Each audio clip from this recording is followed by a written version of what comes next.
د خفګان سره سره په دغه نسبت باندې په زړه کې خوشحال دي چې شیخ صاحب د دنیا نه تشریف یوړو نو آخري درس یې موږ ته راکړو. دغه نه د شیخ صاحب د خپل هغه مادر علمي سره هغه تعلق، هغه مینه، محبت هغه ظاهریږي. او خصوصا زما والد صاحب سره او زما سره خو بیا د شیخ سمیع الحق رحمت الله علیه نه به ډېره زیاته مینه. په آخري ورځ یو ځل زما والد صاحب تشریف ورپسې وروړو کمرې ته. دی به خپله کې روزانه میلاوېدل، یو 10 منټه 15 منټه د مینې د محبت یو خپل مجلس به یو.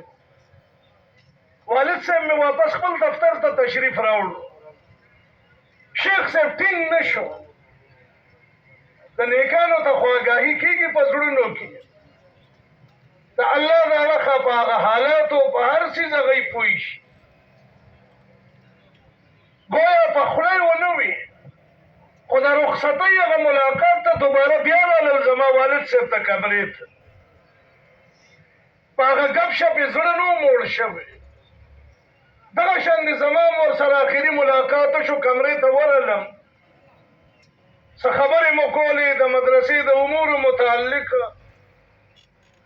ټوله سرپرستي زما د والد صاحب سره، زما د څومره سرپرستي څومره خدمات دي په هغې کې شیخ صاحب مکمل شریک به ورسره. نو هغه ټایم هم د مدرسې متعلق څه خبرې مو وکړي. بیا ما ته وایي پاسېږه نه به زما سبق خرابوي او نه به خپل سبق خرابوي. وی پاسه ته خپل کلاس ته لاړ شه، زه خپل کلاس ته ځم. وی سبا به د وخته راځم او راشه چې بیا کینو په دې فلاني امورو باندې بیا ګپ شپ ولګو. طالبانو سره یې مخکې خبره دغه چې نور ګپ به بیا لګو.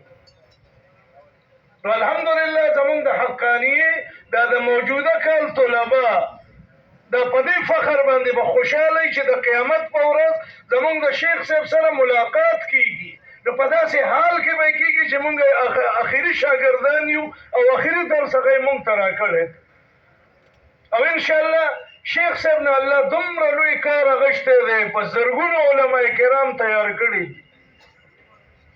یو شیخ ادریس صاحب په تلو باندې دا سلسله رکاویږي نه.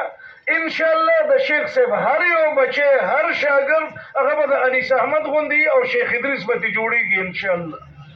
الله تعالی دې زمونږ د علماء کرامو د مشرانو د ټولو حفاظت وکړي. زما والد صاحب اگر چې د راتلو نه و، بیماري تېره کړې ده، ډېره سخته، سفر مفر نه شي کولی. خو پرون هم ټوله ورځ زمونږ په حقانیه کې د جړه فضا وه. که ناظمانو ته ورتلې، که طالبانو ته ورتلې، هېچا سبق نه دی ویلی. ما یو سبق نه دی ویلی جنازې نه بعد. او والد صاحب مې پرون ټوله ورځ ناست و، ځکه معمول یې دا و چې 11 12 بجې به مې والد صاحب رالو دفتر ته. د اول به یې تپوس وکړو هلکه چارسدی مولا راغلی که نه، چارسدی مولا راغلی که نه، یا ما بوځئ ورته ویلچیر کې یا هغه ته اواز وکړو. پرون یې ټوله ورځ دغه چغې والې او ژړلې چې څه شو زما ادریس او څه شو زما ادریس. الله تعالی دې د شیخ صاحب قبر منور وګرځوي. الله تعالی دې تاسو موږ ټولو ته په دې عظیمه صدمه باندې صبر جمیل راکړي. شیخ صاحب یو ډېر لوی شخصیت و او موږ او ستاسو به د شیخ صاحب هغه روح په دغې خوشحالو چې کوم تعلیمات یې موږ ته راکړي دي چې موږ په هغې باندې عمل وکړو. الله تعالی دې ستاسو زموږ د ټولو د مشرانو، اکابرو، د جمعیت علما اسلام د هر بچي، هر کارکن، خصوصا زموږ او ستاسو د ټولو چترۍ قائد ملت اسلامیه حضرت مولانا فضل الرحمن صاحب حفاظت فرمایي. واخر دعوانا ان الحمد لله رب العالمین.